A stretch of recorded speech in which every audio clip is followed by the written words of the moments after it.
Welcome to Philosophy of Action. Today we're going to talk about something fundamental.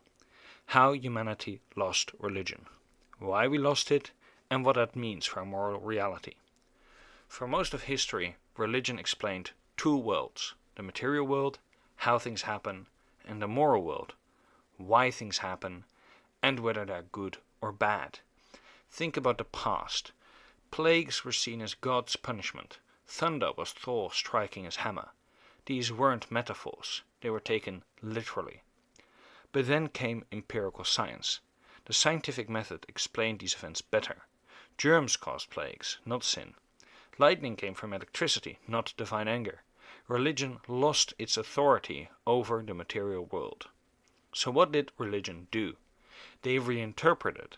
They said, well, maybe these stories weren't meant literally. God didn't send plagues directly.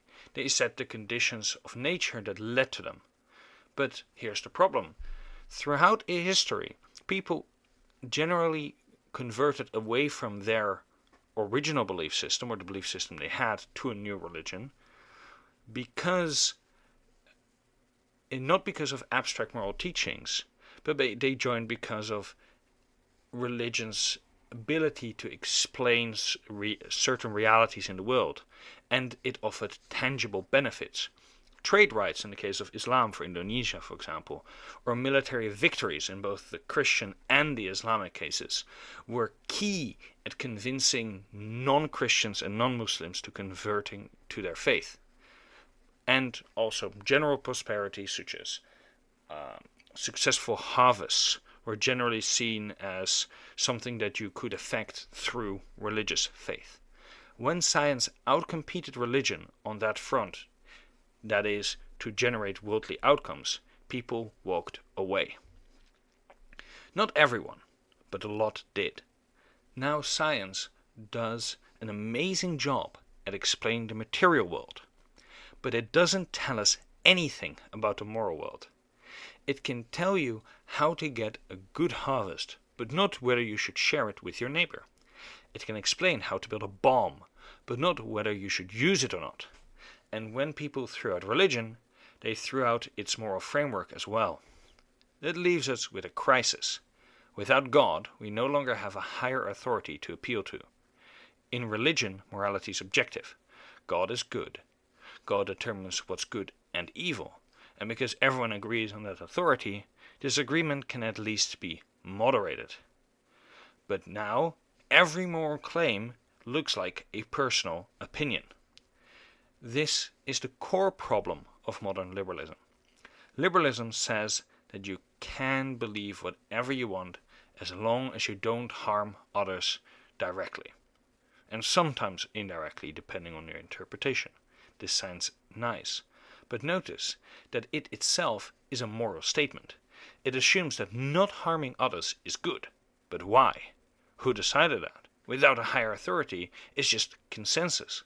And consensus breaks down when cultures collide, when values clash, and when people simply disagree. Without objective morality, disagreement has no final arbiter. When there is no arbiter, there's only force to determine what's right and what's wrong. So how do we avoid this collapse into moral relativism? How do we build an objective moral system without God? The key is to do what religion did. Ground morality outside of the individual. Anchor it in something beyond human opinion. And I think there is such a thing. Something outside of ourselves, yet also undeniable. Something that will outlast every human, every society, and even humanity itself. That something is the natural world. The natural world is the foundation. It is real, it's observable, and it applies regardless of what we think. We can disagree about whether it's good or bad, but we cannot deny that it is. So what if we take the natural world and its processes itself as good? What if we root our moral system in the fact that life exists, that nature exists, and that reality exists to test us? What gives us a baseline? That gives us a baseline for moral truths anchored not in divine will, not in human opinion, but in a reality of a natural world that in and of itself is good by merely existing, and which tests us through its own natural observable processes.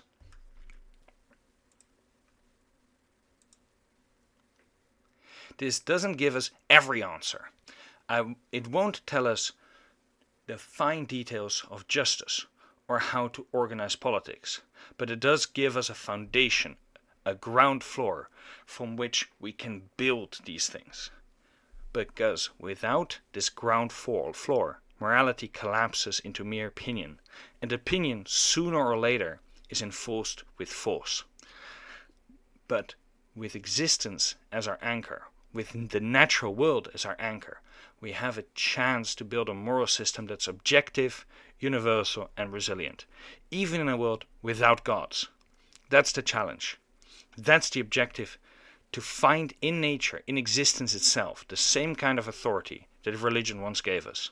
Thanks for watching, and welcome to A Philosophy of Action.